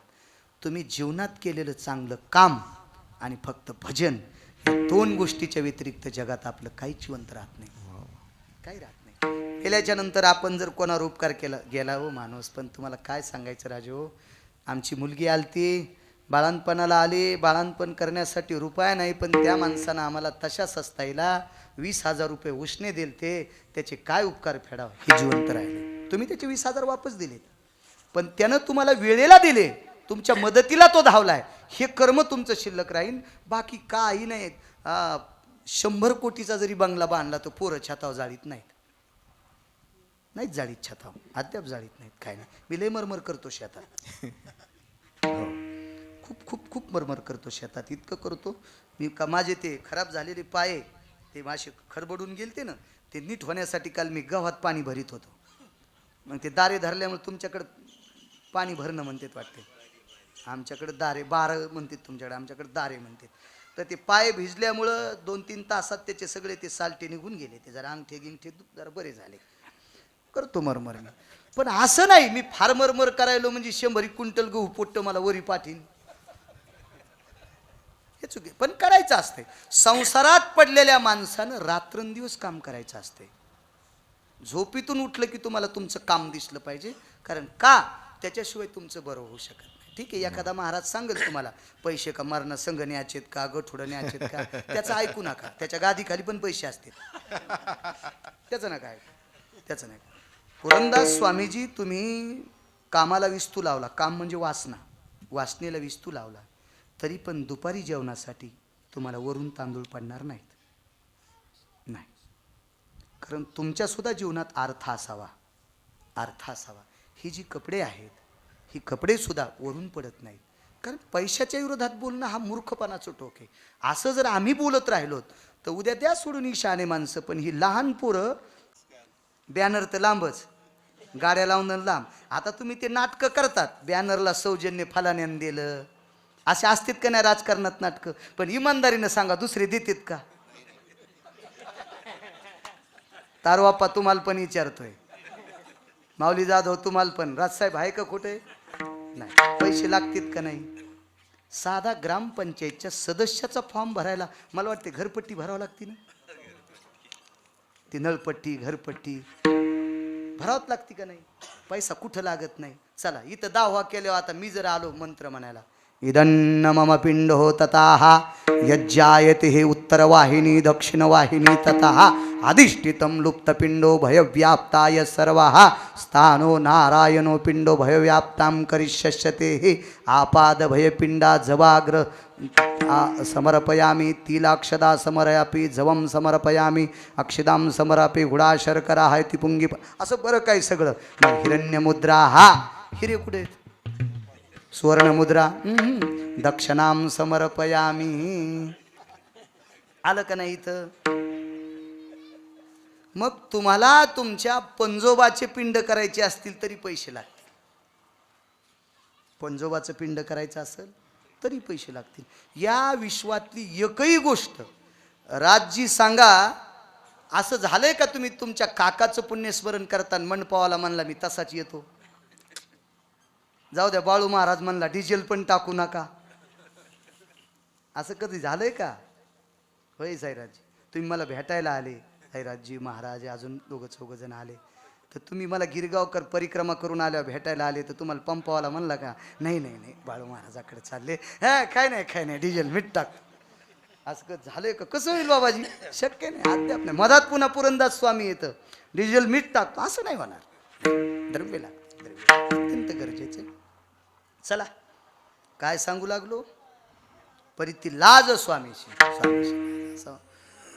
महाराज मागचं उदायला आलं, नकरानं पाय धरला गजेंद्राचा हत्तीचा, आणि पाय धरल्याच्या नंतर तो हत्ती बोभावू लागला. मागचं होतं मागचं. एक जण म्हणला महाराज मागचं पुण्य कामी येतं का? पुन्हा एकदा मला अशा अडचणीत हात घालायचा नाद आहे, पण इचू निघते तिथं घालीत नाही. राजे भाऊ, रस्त्यानं फिरलेले कुत्रे पाहिले का नाही तुम्ही? त्याला खरूज आहे का नाही? त्याला आपण दारात उभं राहू देतो का नाही? नाही. आणि काही श्रीमंताच्या घरी कुत्रे पाहिले का नाही? ते सोप्यावर बसतेत का नाही? पंडित भाऊ खरं सांगा, बसतेत का नाही? राजसाहेब तुमच्या संभाजीनगरमध्ये सोप्यावर कुत्रे बसतेत का नाही? फॉर्च्युनरमध्ये, अरे बापरे, ते बी मालक ड्रायव्हरच्या सीटवर आणि कुत्र मालकाच्या सीटावर. लय कुत्र्याला कळत नाही कुत्र कुठं बसवा, लय कुत्र्याला कळत नाही कुत्र कुठं बसवा. मग मला सांगा, रस्त्यानं फिरलेल्या कुत्र्यात आणि 55 लाखाच्या गाडीत बसणाऱ्या कुत्र्यात काही फरक आहे का नाही? मला सांगा राजभाऊ, या कुत्र्यानं मागचं काही शिल्लक ठेवलं असेल का नाही? त्याचं पाप असेल म्हणून तो कुत्र्याच्या येऊनीला आलाय, पण माऊली शिल्लक आहे त्याचं म्हणून तो फॉर्च्युनरमध्ये बसलाय. त्याला पैसे कळत आहेत का हो? त्यानं कवा बराशी खाणल्या, त्यानं कवा नोकरी केली, पुरंदास स्वामी पण बसतं का नाही ते कुत्र? मग कुत्र्याला प्रारब्ध आहे. तुम्ही आम्ही पैसे देऊन आणलेली बैला अवताला चालतात, आणि देवाला सोडायला बैल आपण कठाळ्या म्हणून त्याला नमस्कार करतो. त्या बैलाचं काही पुण्य आहे का नाही माऊली? मग तसं पशुचं सुद्धा पुण्य आहे. या गजेंद्राचा हा इंदुधुम्न राजा आहे, याला पांड्य नरेश म्हणायचं. याचं परमार्थातलं पुण्य होतं, पण एक काम, राजा असताना समाजाची सेवा केली नाही, भजन केलं. मग तुमच्या लोकांना राजकारण सांभाळत असताना समाजाची सेवा करायची. बरं, तुम्ही आमच्या महाराजाच्या लय मागं लागायचं नाही. हा, मी स्पष्ट वक्ता माणूस. तुम्ही एखादा बोर पाडा, त्या बोरला पाणी लागावा, तुमच्या कॉलनीतले लोक पेतील, तुम्हाला आशीर्वाद. तुम्ही एखादा रस्ता करा, तुम्ही लाईट द्या, गावाला दिव्याची लाईटची व्यवस्था करा, एखादा बंधारा टाका, पाण्याची व्यवस्था करा, शेतकरी पाणी देईल पिकाला. हे तुम्हाला एवढं पुण्य, तुम्ही हजारो पंढरपूरच्या वाऱ्या केल्याचं पुण्य तुम्हाला प्राप्त होईल. आपा हे शास्त्र आहेत ना, आम्ही भजन करण्यासाठी आम्ही पडलोत ना, आम्ही पडलोत. तसं या राजानं जनतेची सेवा न करता भजन केलं, म्हणून महर्षी अगस्तीनं सांगितलं तू पशुच्या येवनीला जाशील, पण माफ करा, तू केलेलं भजन तुला कामी येईल. आणि तळ्यामध्ये ज्या वेळेला मगर धरतो त्यावेळेला भजन केलं. मी सांगतोय, मरणार तुम्ही आम्ही सगळे आहात, पण भजन किती कामी येते लक्षात ठेवा. भजन कामी किती येते. त्या गजेंद्राचा ज्या वेळेला पाय धरला त्यावेळेला तो गजेंद्र हरी नाव घेत होता. तुम्हाला मगाचा पुरोहित सांगितला, त्या पुरोहितानं नारायण नावाचं भजन केलं. कारण देवाची 1000 नावं आहेत आणि 1000 नावं 111 बाण 113 बाण अंगात घुसल्याच्या, चुकून शब्द गेला, 113 बाण अंगात गेल्याच्या नंतर इतक्या वेदना असताना एका ब्रह्मचार्याने देवाचे 1000 नावं केले. त्याला विष्णू सहस्रनाम म्हणतात. ते भीष्माचार्याने केलं 1000 नावाचं स्तोत्र आणि मग देवाच्या हातात दिलं. आपल्या सप्तामध्ये विष्णू सहस्रनाम नाही घेतलं की ते सप्तात नाही, तो सप्तात नाही. विष्णू सहस्रनाम ज्या सप्त्यात सकाळी नाही मृदंगाचार्य महाराज, तो सप्तात नाही. ज्या सप्त्यामध्ये सकाळचा काकडा नाही, तो सप्तात नाही. ज्या सप्त्यात दुपारी 1 तासाचं का होत नाही गाथा भजन नाही, तो सप्तात नाही. ज्या सप्त्यात ज्ञानेश्वरीचं पारायण 1 का बशीनत पण पारायण नाही, तो सप्तात नाही. ज्या सप्त्यात विना उभा नाही, तो सप्तात नाही. तो फक्त सप काय तो सप काय, तो नुसता सप काय. त्याला अर्थ नाही ना स्वामीजी, काही अर्थ नाही स्वामी. लोकांना वाटतं आम्ही भजन करतो, उपकारासाठी भजन करायला. भजन आपल्या उद्धारा करत आहे. भजन लोकांकरता नाही, आपल्या उद्धारा करत आहे, आपल्या उद्धारा करत आहे. चला, ते हरी नावाचं भजन केलं त्यानं. हरी हरे नमः, हरे नमः, हरी नावाचं भजन केलं. आता नक्र हा पापी आहे, शापित आहे, पण त्याच्या 2 कानानं हरी नावाचं भजन ऐकलं. आणि गजेंद्राला तोंडानं भजन करता येत नव्हतं. पशुला तोंडानं कसं भजन करता येईल? पक्षापैकी काही ठराविक लोक आहेत, त्याच्यापैकी पोपट आहे पंडित भाऊ. पोपटाला अर्घे नावाच्या काडीनं शुद्ध गावरान मध, दुकानातलं नाही, दुकानावाले ॲडव्हर्टाईज सांगतात हा उत्तम क्वालिटीचा शुद्ध मध आहे. ज्यानं ॲडव्हर्टाईज केली त्याला मोहळाच्या 2च माशा गालाला डसवा. त्याचं तोंड गाडगे एवढं नाही झालं, तुम्हाला विचारा. त्याला नुसतं म्हणावं मोहळ कसं हुलीत येत. तुमच्याकडे हुलीनं म्हणतात का झाडणं? हुलीनं किंवा झाडणं. आता मोहळ हुलवायला थोडासा गौरीवर इसतू, माशा जाळायच्या नाही बरं, नुसत्या भेडवायच्या आणि मग असं केलं की त्या निघून जात असतात. मधला कांदा तो मध. आता पूर्वीच्या काळात माझ्या लहानपणी सुरुवातीला लेकराला एक मधाचं एक हे भेटायचं मेडिकलवर, त्याला छिद्र पाडायचं आणि ते लहान लेकराच्या तोंडात द्यायचं. त्याची चाळेसुद्धा त्याचा व्यायाम होत होता त्याच्या चाळ्याचा. आणि मध पूर्वीच्या काळात पहिल्यापासून मधाचा एक सूक्ष्म तिळासारखा थेंब छोट्या लेकराच्या जिभेवर, त्याच्या वाणीला ती तेज येत होती. त्या अर्घे नावाची काडी, आणि त्या काडीनं पोपटाच्या जिभेला जर घासलं तर पोपट काही दिवसाला राम राम घालतो. या इतकं म्हणतो, राम राम म्हणतो, इतकी ताकद आहे. तसं सगळ्या पशूंमध्ये ती नाही आहे, ती हत्तीमध्ये नाही आहे. पण ह्या हत्तीला तोंडानं जरी भजन करता येत नसेल, त्याचं हृदय हरी हरी हरी, त्याचे स्पंदन बाहेर पडत होते. आणि हरी नावाचे स्पंदन मृदंगाचार्य महाराज तो नक्र पाण्यात 2 कानानं ऐकत होता. गजेंद्रा करता विमानाला असेल नवल नाही पंडित भाऊ, पण राजे भाऊ त्या नकराला सुद्धा त्या लागी विमान पाठविले. हाशी आले ऋषिकेशी. ते बोलण्यात लय चतुर होतं, कधी कधी भागवत ऐका लक्षात येईल. आणि त्या नकराला सुद्धा विमानात बशिलं. तर श्रुती नावाची पत्रकार पळतच आली. पत्रकार येत असते अशा जाग्यावर. मग श्रुती नावाची पत्रकार आली आणि त्या पत्रकाराने लगेच यमधर्माला विचारले, ह्या नकराने भजन करणाऱ्याचं रक्त पेलंय, ह्याच्याकडे काय पुरुषार्थ आहे? श्रुतीनं त्या श्रुतीला सांगितलं, ऐका ऐका ऐका, यानं भजन करणाऱ्याचं रक्त पेलं, पण भजन करणाऱ्यानं ते रक्त पेणं त्याचं काम आहे. रक्त पेणं त्याचं काम आहे. तो जलचर आहे, जलचर आहे, तो जलचर आहे, त्याचं काम आहे. त्यानं त्याचं काम त्याच्या पोटासाठी केलंय. पण तो रक्त पेणारा असताना सुद्धा शुद्धांतकरणानं गजेंद्रानं केलेलं भजन त्यानं 2 कानानं ऐकिलंय. मग भजन ऐकणारा इतका श्रेष्ठ तर घेणारा किती श्रेष्ठ असेल. म्हणून वाचे नारायण वदे तू सागर, वाचे नारायण वदे तू सागर, वाचे नारायण वदे तू सागर, वाचे नारायण वदे तू सागर. काळ साकार चुको देणे, काळ साकार चुको देणे, काळ साकार वाचे नारायण काळ पाश सुधारा, पाश साचार चुको देणे, काळ पाश साचार चुको देणे. वाचे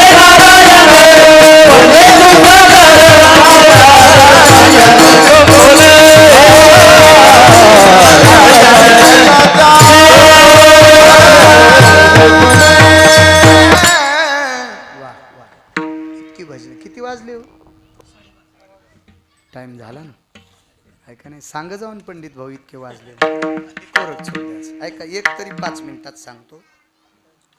यानं भजन ऐकिलं, एकानं केलं उद्धार. आता एकच ऐका. लेकरं बाळ उपाशी मरतेत म्हणून मांस नेण्यासाठी जंगलात आला. मांस कळतंय ना? मग हरणाचा असल, डुकराचा असल, पक्ष्याचा असल, कशाचंही असू द्या, ते जंगलात शिकार करणार. मग त्याला गाय कळत नाही, त्याला बैल कळत नाही, त्याला उंट कळत नाही, त्याला डुकर कळत नाही, त्याला पक्षी कळत नाही, चौथा काय ना, तो मांसाहारी. आणि मग तो पारधी, तो शिकारी आहे. पारधी जात नाही बरं, पारधी म्हणजे शिकार करणारा व्यक्ती, जात नाही. पुन्हा लक्षात ठेवा, जात नाही. तो पारधी आहे. ज्ञानोबारायांनी फार वर्णन केलं, गोळ्या गोडशा वापरल्या. पास, ती पोती, वाघुरा, असं गोडसी. ती ओई घरी गेल्या वाचान बरं तुम्ही, वाची जाणं म्हणजे ज्ञानोबाराय काय महाराज, काय काय ती व्यापकता असेल माझ्या आळंदीतल्या मालकांची, ते वाचा. मी जरा ठेवतो ती ओई. तुम्ही असं समजिता तुला पाठच नाही. माणसं काय साध्या चमच्याने इचकितीत होय. हो, पुढच्याचं वरचं कातडं, आतलं कातडं, मांस आणि हाडं दिसावं इतकं इचकिती आहेत. लईच मलाही लईच कित होते बसून कीर्तन केल्यावर. शिंगाजी महाराज किती अधिकारी होते, लांब द्यायचं सोडून नुसती परिक्रमा केली तर बसायचं काम संपलं. उभं राहून कीर्तन करतात. याच्या पलीकडचा नर्मदेचा पुरुषार्थ घेता तरी कोणता? 20 ते 27 मिनिटाच्या नंतर एका जागेवर उभं राहता येत नव्हतं. पाय हलत होता अपघातापासून. मी किमान 4 ते 5 वर्षात 10 लाख रुपये होते माझ्याकडे. पैशाची काही अडचणच नाही राजू. मी कीर्तनच सांगतो, मला बारीक सपाईप आहे, काही पैशाची अडचण नाही. आणि जालन्याला तर आम्हाला काहीच नसतंय. रात्री 3 सलाईन घेऊन आलोय, सकाळी काढी. आता पुन्हा जाताना 4:30ला घ्यायचं आहे उशे साहेबांकडे. तुमचा फोन आला तर नागरे सरांना. हो, म्हणजे इतकी कृपा. जाताना सुद्धा मला औषधं उशे साहेबांचेच होते. सुरुवातीला अजय आला, मध्यंतरी एकदा औषधं घेऊन आला. एकदा ते चलता येईन 2-4 जोडं फेकून दिले. मग ते बूट घेऊन आला महागडा, त्या बुटानं जमलं. आणि शेवटी पुन्हा मला एकदा घ्यायला आले, त्यावेळेला सुद्धा औषधं साहेबांचेच होते. अस्थमॅटिक त्रास होता मला. पण माझा बसून कीर्तन करण्याचा त्रास, मला वाटतंय आता हे 3रं कीर्तन आहे, एका पैशाचा माऊली त्रास राहिला नाही. ही माझ्या नर्मदा मैयाची माझ्यावर कृपा झाली. ती चालत. चला काय सांगू लागलो. हा, भजन एकानं केलं आणि एकानं ऐकलं. मांस घेण्यासाठी आला. मांस आपल्या संप्रदायात मांसाला किंमत आहे का स्वामीजी? नाही नाही नाही नाही. आणि आपल्याकडे मराठवाड्यात लोक जपतात बरं का. मांसाहार करणारा माणूस दुसऱ्या दिवशी सकाळी पण देवदर्शनाला येत नाही, तो 3ऱ्या दिवशी देवदर्शनाला येतो. इतके जपतात बरं आपल्याकडचे लोक, जपतात. ठीक आहे, आता त्यांनी माळी घालावा न घालावा, चला ज्याचा त्याचा प्रश्न आहे. आपण काही इतके अधिकारी नाहीत की सगळ्यांना आग्रह करावा. मला असं वाटतंय साठी संपल्याच्या नंतर माळ घातली तर काहीच हरकत नाही. हो, निदान चावणं गेल्यावर तरी घाली जा. मी काय अशा फारशा तरुणांना विनंती करणार नाही, पण ज्याला चावत नाही का त्यानं जरासं, माझं असं मत आहे, घाला. ऐका गिरगावच्या बाळूचं, लांब सोडून द्या. तुमच्या सुनात पण तुमच्या पाया पडतील. नाही तर एक सुनाल म्हणलं सासऱ्याच्या, बाई आता कीर्तनात तो शब्द वापरू नये, बाई काय सांगता महाराज मला, त्याच्या पाया पडा. त्याला एखादंच कळत नाही. हो, मेला आणि त्याच्या पाया पडायचं. हे तुमच्या सुनांचे वाक्य येतं.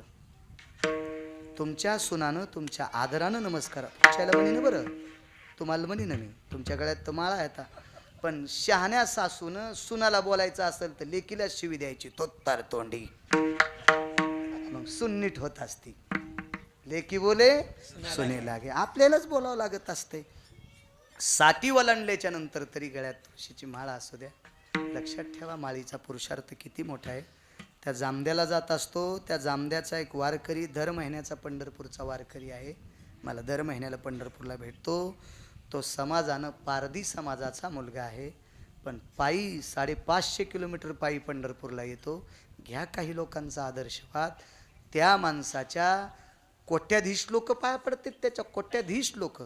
एवढा मोठा पुरुषार्थ आपल्या शाकाहाराचा आहे. हे थोडंसं साठी ओलांडल्याच्या नंतर घाला, ठीक आहे. एका याच्या पलीकडे सांगू, माझ्या पाहण्यातले अस्थिरोग तज्ज्ञ, त्याला तुमच्या इंग्रजी भाषेत काय म्हणतात राजेभाऊ? हाडाचा डॉक्टर. पण त्याला एक वेगळं नाही, आर्थोपेडिक. या डॉक्टरांच्या सुद्धा गळ्यात माळा आहेत. आर्थोपेडिक हाडांच्या डॉक्टरांच्या सुद्धा गळ्यात माळा आहेत. एवढा मोठा पुरुषार्थ माझ्या ज्ञानोबराय तुकोबरायचा भक्तीचा आहे. किती मोठा सिद्धांत आहे महाराज. आपण सर्वसामान्य शेतीतला शाकाहार खाणारी माणसं आहोत. आपण कधी साठी ओलांडल्याच्या नंतर तरी, आणि तुम्हाला असं वाटत असेल मांसाहार करणाऱ्यांना ताकद असेल, तर राक्षस रावणाच्या पार्टीमध्ये, पार्टीच म्हणतात ना, ही ती पार्टी ही पार्टी, तो शब्द इथं पुराणात येत नाही पण वापरतो तुम्हाला कळण्यासाठी. रावणाच्या पार्टीमध्ये पंडित भाऊ मांस खाणारे तर होतेच, पण हाडं खाणारे पण होते. हाडं काही शिकलेले लोक म्हणतील गिरगावकराच्या गोळ्या संपल्यात. म्हणा ना, असं काय म्हणा, तुम्ही जरी म्हणले तर मला काय तुमच्याशी नातं जुळवायचं नाही, काही संबंध नाही. मी एक छोटासा माणूस आहे, 150 कोटी लोकांसोबत किती टकरा घेणार आहे, आणि ती का माझी लायकी आहे का पात्रता आहे का योग्यता आहे राजसाहेब. पण आस्ती पचवायची ताकद सापात आहे, आस्ती पचवायची ताकद पालीत आहे. पाल बंधा किडा गिळती, किड्याला बारीक का होत नाही, हाडं आहेत का नाही, पण तिच्या विष्ठेमधून हाड पडत नाही. साप बंधा उंदीर आणि बेंडकी गिळतो, बेंडकीला हाडं आहेत का नाही, पण ते पचवायची ताकद आहे.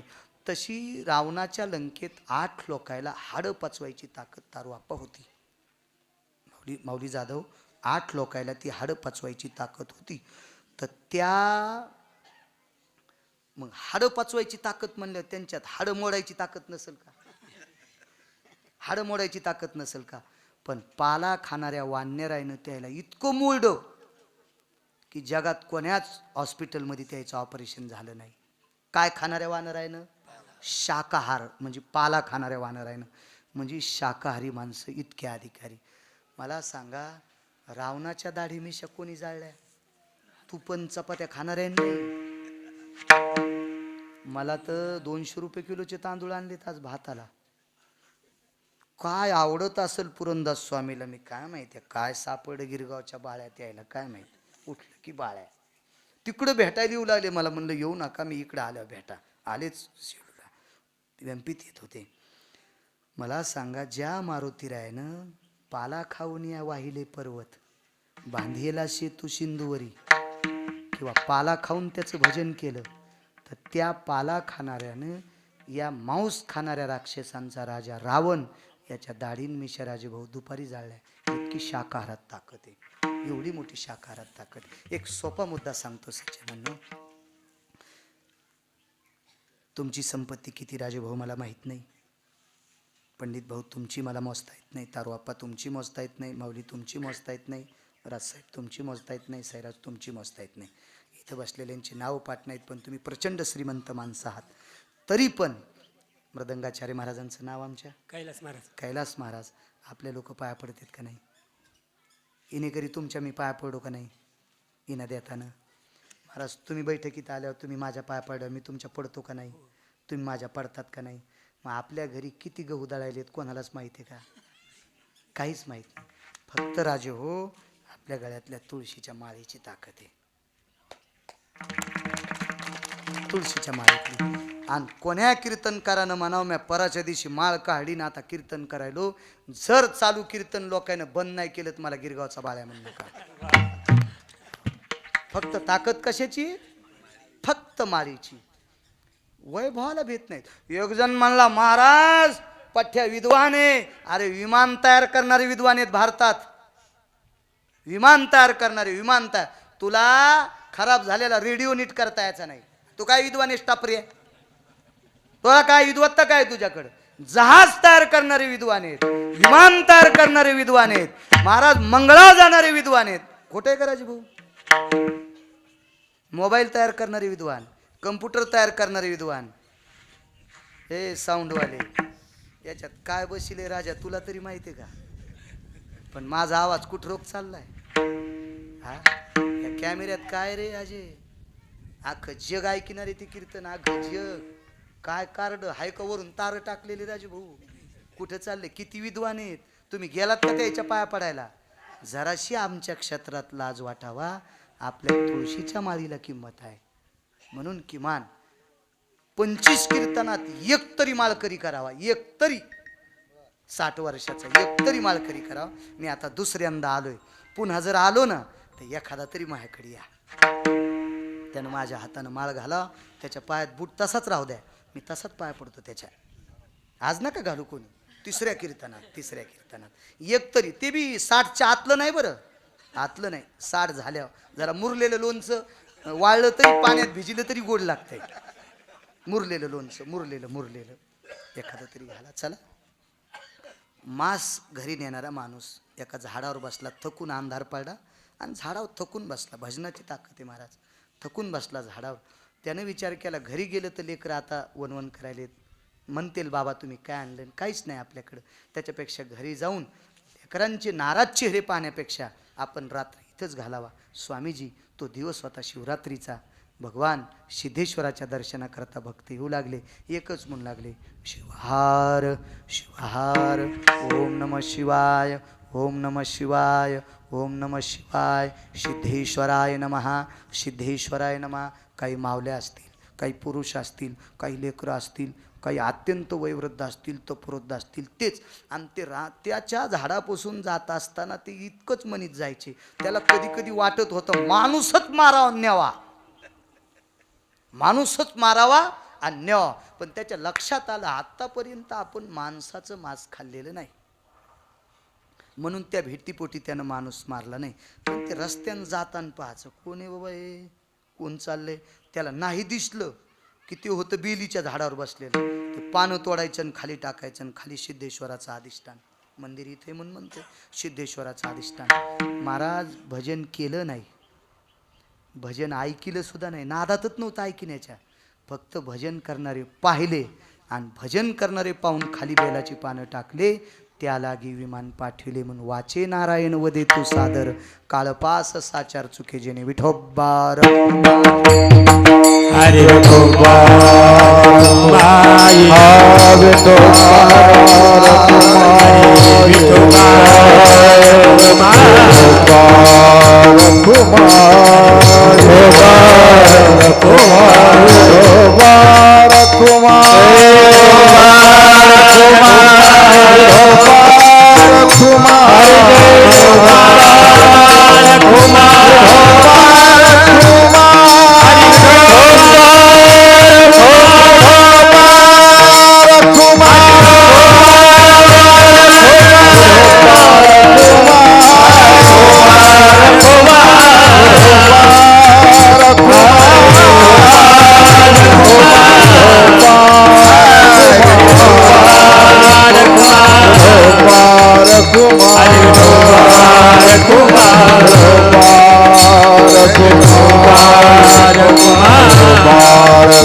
ज्ञानेश्वर माऊली बुक्का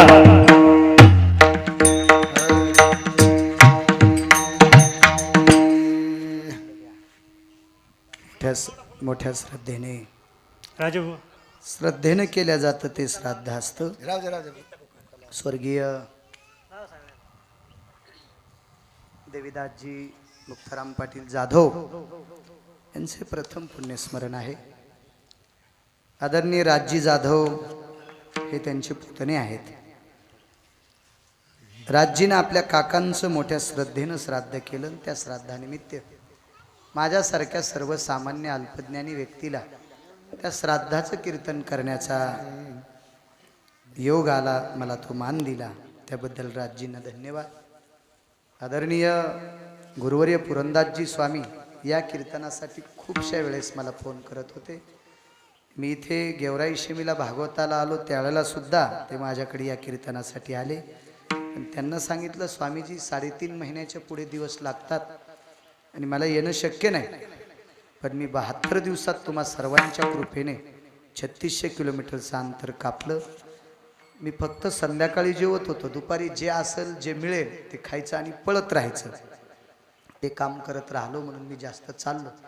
जास्त चालण्याचं एकच कारण होतं, मला ॲस्थमॅटिक त्रास भाऊ, म्हणून मध्यंतरी आजारी पडलो असतो तर माझी परिक्रमा खंडित झाली असती. म्हणून जितके पावलं मागं पडतील तितके करण्याचा प्रयत्न केला. पण उदात्त अंतकरणाने तुम्ही महाराष्ट्रातल्या पवित्र लोकांचा माझ्यावर आशीर्वाद होता. त्या आशीर्वादानं 1 इंचभर सुद्धा कोण्या वाहनाचा आश्रय न घेता मला परिक्रमा मैयाची करता आली. हे माझं पुण्य नसून तुम्ही उदात्त अंतकरणाने दिलेला माझ्यावरचा आशीर्वाद आहे. त्या आशीर्वादानं मी परिक्रमा करत राहिलो आणि याही कीर्तनाला मला येता आलं. आणि आदरणीय मुक्त कैवल्य श्रीगुरु रंगनाथ गुरुजी परभणीकर ज्ञानसूर्य, ज्ञानोबारायच्या नंतर ज्ञानोबाराय कोण तर रंगनाथ गुरुजी परभणीकरांच्या पुण्यतिथीच्या सप्ताहातलं कीर्तन जागराचा आणि काल्याचा करण्याचा योग आला. ते पहिलं कीर्तन उभं राहून ते 2 केले आणि तिसरं नर्मदा परिक्रमा करून आल्याच्या नंतर माझं 3रं कीर्तन उभं राहून आहे. आणि एका तिळा इतका सुद्धा मला त्रास नाही आणि असंच मी कायमस्वरूपी उभं राहून करावा असा मला इतका आशीर्वाद द्या ही तुम्हाला विनंती करतो. आदरणीय देवदासरावांना एक आदरांजली समर्पित करतो. माऊली सगळ्यांना प्रमाण दिले तर गोडशे प्रमाण म्हणले आणि अशी कामाशी काम अशी भजनी मला आवडतात. नाही तर बरेच आचारी टाक पाणी टाक तेल टाक तूप सगळं कर शिरा झाल्या वाहतच गेला. गोड महाराजजी तुम्ही कैलास मृदंग वाजीला गोड गोड.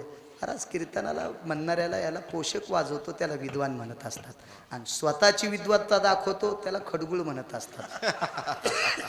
तो ज्याचा त्याचा भाग आहे. आता आपण काय पदरात पाडायचं ते तेव्हा यदा भवस्थितानां मर्मे स्वस्वरूपानां जीवदशां मानवाः ततो लुप्ताति कायाः यमाग्रो भवपिण्डानाः पिण्डेषु स्तर्वस्थितानां अंतिरोर्भव शास्त्राः लुप्तपिण्डो भयव्याप्तानां गयाव्रजनस्ततेव चः यत्पुनीतो नारायणो पिण्डो समर्पिता अर्जिताः देवः सर्वगंगोदकः रक्तचन्दनस्ततेव चः आरक्तपुष्पाभयोः अंगुष्ठास्ततेव चः स्नानपूर्वंसितः जवाग्रो भवताः यतोत्तिलाग्रह यत्सर्वानां पुंगिफलानां भवव्याप्तिः स्थितः गुडाशर्करास्ततेव चः तत्पुनीतो भवपिण्डानाः पुनीतो सर्वकार्याणां गंगोदकस्ततः पिंडो भयव्याप्तिनो नारायणो नागबलिः कालसर्पशान्तिरस्ततेव च आप्तेष्टि त्रिपिण्डी